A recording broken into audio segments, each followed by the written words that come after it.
Pojok Seram Channelへようこそ. Halo guys, selamat datang kembali di Pojok Seram. Hari ini gue akan menceritakan film dari Jepang yang berjudul Suicide Forest Village. Hayo kita mulai.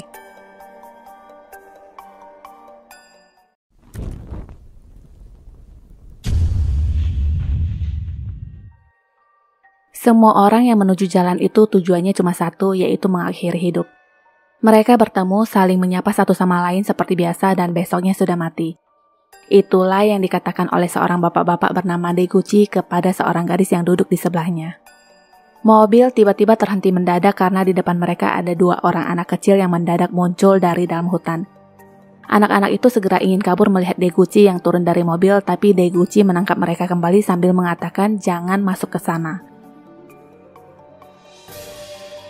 Akina, seorang gadis pembawa acara Akina TV yang sekaligus bernama Akina, akan membawakan acara horor.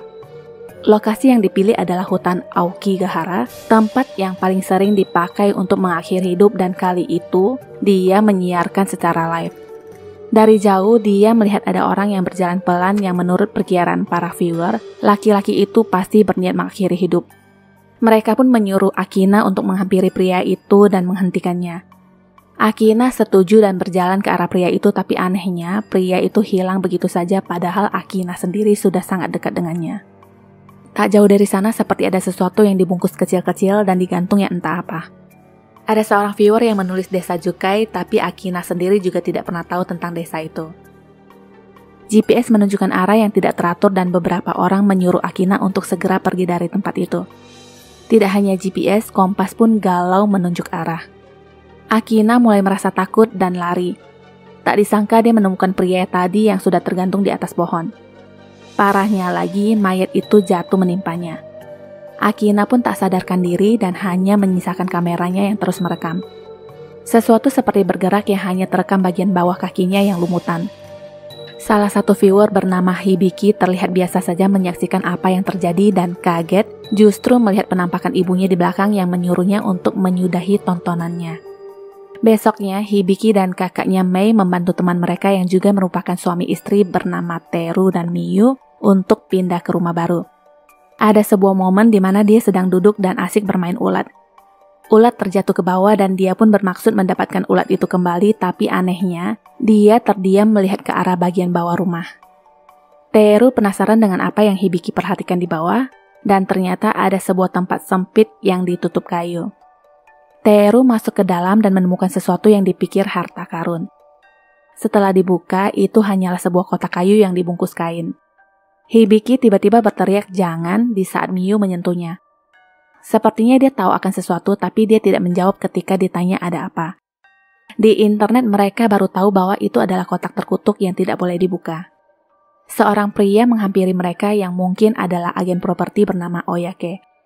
Teru mengatakan mereka menemukan box itu di lantai bawah dan Oyake menduga itu mungkin ditinggalkan oleh penyewa sebelumnya. Dia lalu menawarkan diri untuk mengurus kotak aneh tersebut dan membawanya. Di mana semua orang berterima kasih dengannya, Hibiki malah merasa cemas dan mengikutinya. Baru saja Hibiki mau bilang sesuatu, Oyake sudah ketabrak truk duluan. Hibiki pun syok apalagi kotak itu terlempar ke arahnya.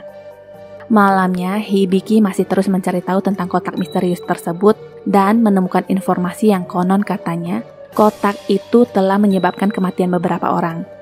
Ibunya datang dan menyuruhnya untuk berhenti untuk mencari tahu tentang hutan ataupun kotak itu. Keesokan harinya, rumah Hibiki disamperin oleh dua orang polisi yang ingin melakukan sesi tanya jawab tentang Akina, gadis yang ngonten di hutan tempo hari yang entah ada hubungan apa dengan Hibiki. Dari kamera CCTV depan rumahnya, Hibiki tidak hanya melihat kehadiran kedua polisi itu saja, tetapi ada sosok lain yang tidak seperti manusia normal. Hibiki merasa takut dan neneknya bertanya apa yang terjadi. Singkat cerita, polisi pergi setelah mereka berhasil berbicara dengan Hibiki. Malamnya, Hibiki masih saja mencari tahu tentang hutan Aokigahara dan chit-chat dengan orang-orang yang mempunyai minat yang sama tentang horor. Mereka bercerita tentang desa Jukai yang konon katanya dibangun oleh orang-orang yang mengakhiri hidup di sana, tapi tidak bisa mati dan mungkin desa itulah yang Akina datangi. Tiba-tiba terdengar suara bayi yang menangis. Semua orang bertanya suara bayi siapa itu. Beberapa saat ada suara berebet dan anehnya di layar semua foto profil berganti menjadi foto seorang gadis yang katanya juga mengakhiri hidup di hutan itu. Setelah foto gadis itu, foto-foto korban lainnya pun bermunculan sampai Hibiki mencabut kabel komputer hanya untuk menghentikan gambar tersebut. Setelah itu dia kaget seperti ada yang memegang bahunya dari belakang yang sekilas terlihat seperti tangan bayi. Dilihat-lihat tidak ada siapa-siapa, tapi anehnya lagi-lagi terdengar suara bayi yang seakan menangis di telinganya. Dia lalu berjalan keluar dan menyebut nama Miyu kepada kakaknya seakan mempunyai firasat buruk tentang Miyu. Ternyata benar Miyu dilarikan ke rumah sakit karena cedera dan mengalami keguguran.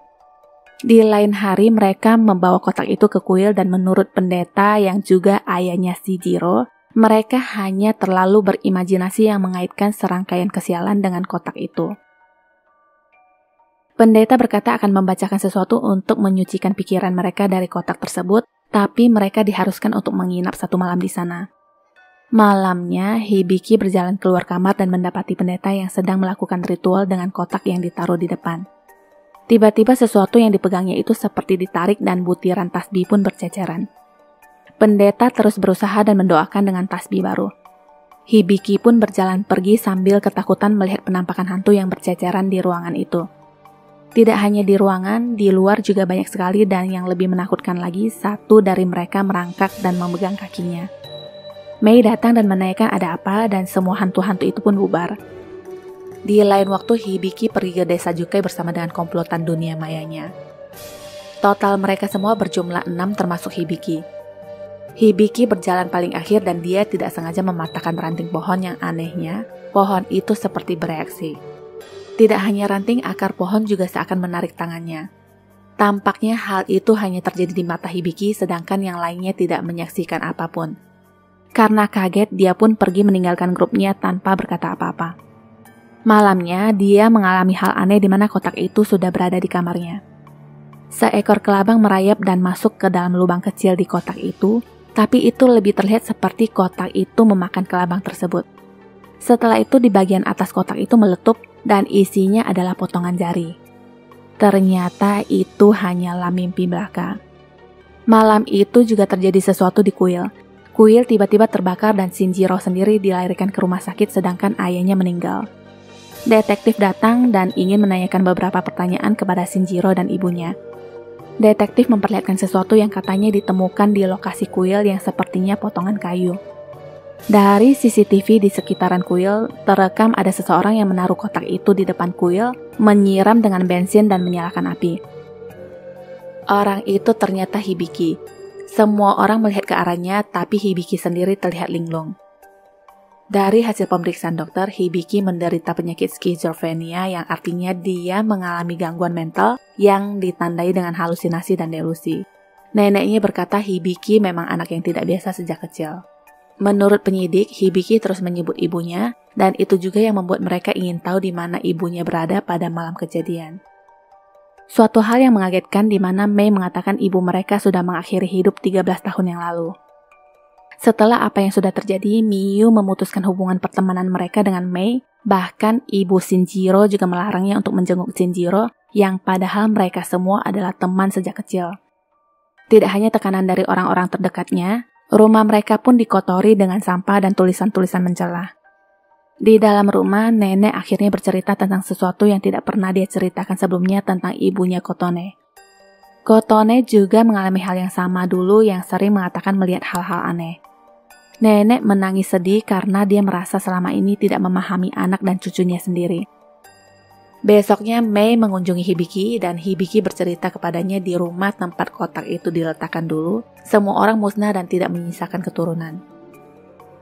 Beberapa waktu yang lalu, seorang wanita mengorbankan dirinya karena takut anaknya dikutuk. Yang wanita itu lakukan adalah membawa kembali kotak itu ke Jukai. Setelah itu, anak-anaknya selamat walaupun dia sendiri tidak pernah kembali. Mei menanyakan dari mana dia mendengar cerita itu dan jawabannya dari ibu mereka.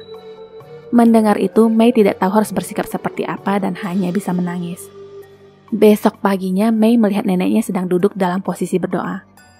Mei memanggilnya tapi dia tidak merespon. Merasa curiga, Mei pun mendekati dan ternyata neneknya sudah menjadi mayat tapi ekspresinya seperti orang kaget dan anehnya lagi, jari manisnya terpotong. Cerita loncat ke Miyu. Dia masih berhalusinasi tentang calon anaknya dulu dan bertingkah seakan-akan mendengar suara tangis bayi. Dia kaget ketika bayi dalam imajinasinya berubah menjadi kotak terkutuk tersebut. Lagi-lagi dia mendengar suara bayi yang datang dari lubang bawah kolong rumahnya. Dari tangisan menjadi tawa bayi dan dia pun merangkak masuk ke dalam lalu cerita kembali ke Mei. Mei menangisi neneknya sampai tertidur dan bermimpi tentang masa kecilnya dulu bersama ibu dan adiknya. Ada satu momen di mana Mei kecil menemukan kotak dan membukanya di gudang. Hibiki merasa takut dan sewaktu Mei ingin memegang kotak itu, ibu mereka datang dan mencegahnya dengan langsung mendorongnya. Setelah itu ibu mereka segera membawa kotak itu keluar dan anak-anak hanya menangis tidak mengerti apa yang sedang terjadi. Mei pun terbangun, ada sebuah tangan yang memegang pundaknya entah siapa sambil menyebut nama Miyu. Sosok itu pun menghilang setelahnya. Mei langsung pergi ke rumah Miyu dan menanyakan keadaannya. Di dalam rumah ternyata ada Shinjiro juga. Ternyata benar Miyu menghilang. Mei lalu menggunakan aplikasi pencarian dan menemukan lokasi di mana Miyu berada, yang ternyata peta itu mengarah ke Jukai. Mereka pun segera menghampiri lokasi tersebut, tapi hanya melihat sebuah mobil yang terparkir tanpa pengemudi. Tak jauh dari sana ada sosok seorang gadis dan Teru pun segera menghampirinya yang ternyata bukan Miyu, tapi seorang gadis lain yang bersama Deguchi. Melihat ponsel Miyu ada di tangan Deguchi, Teru pun langsung ingin menyerangnya. Menurut pengakuan Deguchi, dia hanya menemukan ponsel itu di dalam hutan. Teru berusaha mencarinya tapi tidak menemukan hasil. Deguchi berkata hutan di malam hari itu menelan bahkan orang-orang yang penuh dengan semangat hidup. Hutan itu dipercaya dimiliki oleh dewa hutan. Dulu ceritanya untuk menangkap dewa hutan, orang dikorbankan dan dibuang ke hutan. Alasan yang dipakai adalah mengirim mereka kembali kepada Tuhan yang sebenarnya lebih niat untuk membuang orang-orang yang mereka tidak sukai dengan tujuan mengurangi populasi pada zaman itu. Walaupun kebiasaan itu sudah berubah, kenyataannya orang-orang yang ingin mati sengaja ke tempat itu. Sewaktu Deguchi ingin pergi, Shinjiro bertanya kepadanya apakah dia tahu tentang kotak. Deguchi terdiam sebentar tapi tidak menjawab dan meninggalkan mereka. Besoknya Mei kembali menemui Hibiki dan menanyakan alasan kenapa dia membakar kotak itu. Hibiki tidak menjawab alasannya tapi berkata kotak itu masih ada tapi tidak tahu di mana. Dia berkata selama ini dia terus melihat arwah di mana-mana dan emosinya pun meledak. Hibiki berteriak bahkan dia pun akan dibawa oleh mereka dan semua orang akan mati. Karena itu Hibiki lalu dibawa masuk kembali. Setelah itu Teru tampak berdebat dengan dokter tentang Hibiki yang sudah pasti mereka akan saling bertentangan. Dia pun kesal dan memutuskan untuk kembali mencari Miyu. Di saat dia berjalan keluar dari rumah sakit, dia berpapasan dengan seorang anak kecil yang terlihat penuh arti ke arahnya. Tiba-tiba di jalan Teru kaget menemukan sepotong jari. Selang tak berapa lama dokter yang berdebat dengannya itu jatuh dari atas dan menimpanya. Dokter tewas bersimbah darah dengan jari tangan yang terpotong sedangkan Teru sendiri tewas ketiban. Di lain hari pencarian Miyu pun dilakukan oleh tim SAR. Deguchi pun ikut serta dan singkat cerita dia menemukan Miyu yang sudah dilahap oleh pohon. Cerita kembali ke Mei. Pagi itu dia mengatakan akan membantu Shinjiro masak. Mei kaget melihat Shinjiro yang sedang memotong jarinya dengan santai seperti tidak ada yang salah dengan semua itu. Setelah dia benar-benar tersadar baru dia bergegas mencuci dengan air. Mei segera menelpon rumah sakit dengan posisi badan yang membelakangi Shinjiro. Kembali terdengar suara bayi dan di belakang Shinjiro bertingkah aneh lagi.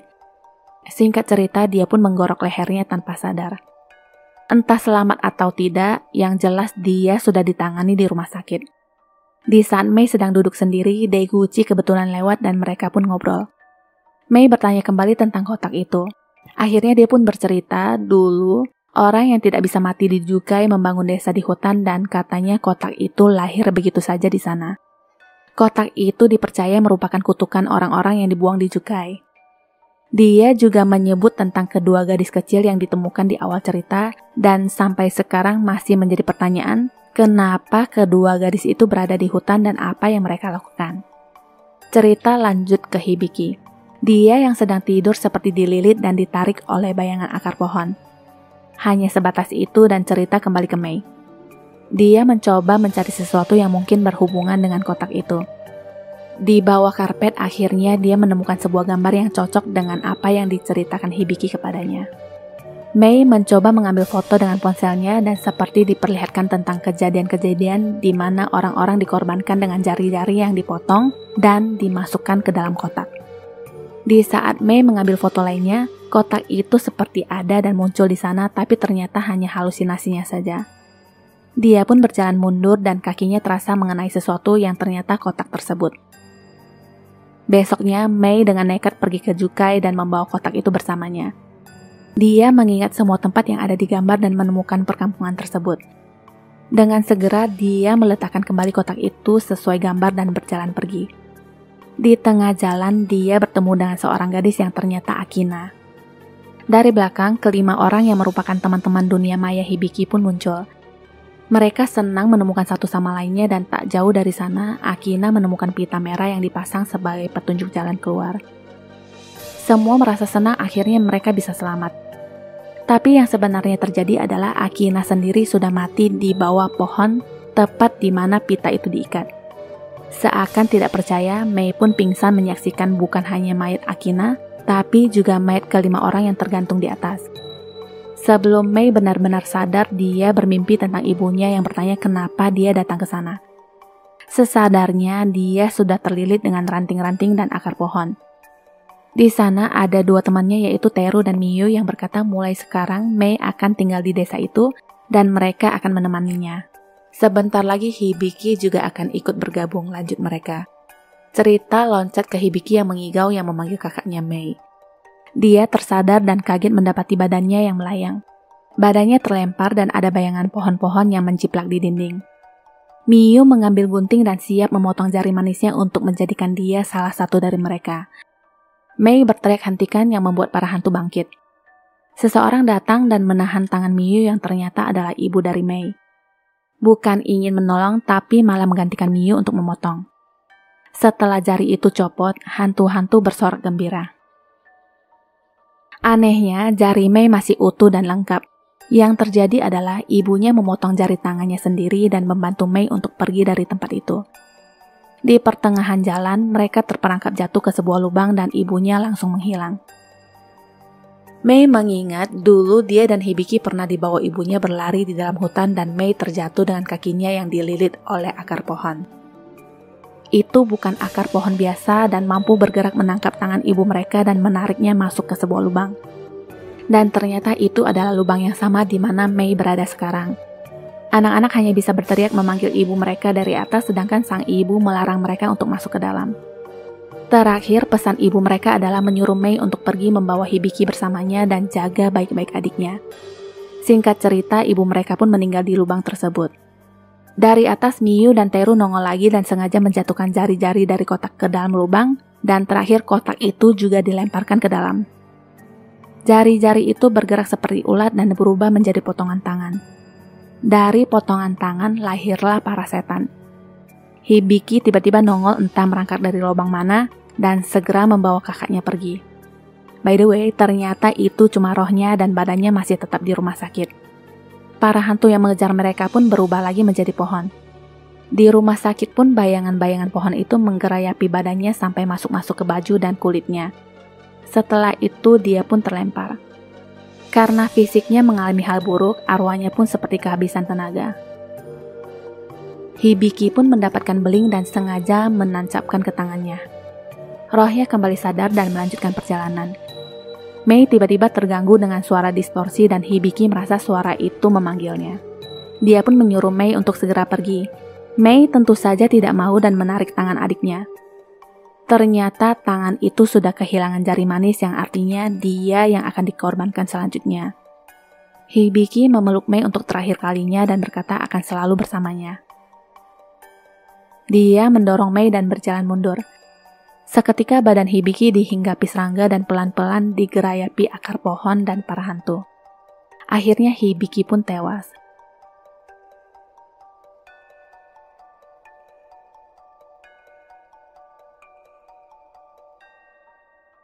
Mei sendiri selamat dan ditemukan kembali oleh Daiguchi. Hal yang sama seperti belasan tahun yang lalu di mana Daiguchi yang menemukan kedua anak kecil dulu yang adalah Mei dan Hibiki. Tamat. Kalau ngomongin jasa seorang ibu itu tidak ada habisnya ya. Seorang ibu melihat di saat anaknya bernafas untuk pertama kalinya, sedangkan anak melihat ibunya saat bernafas untuk terakhir kalinya. Hibiki-chan. ご視聴ありがとうございます。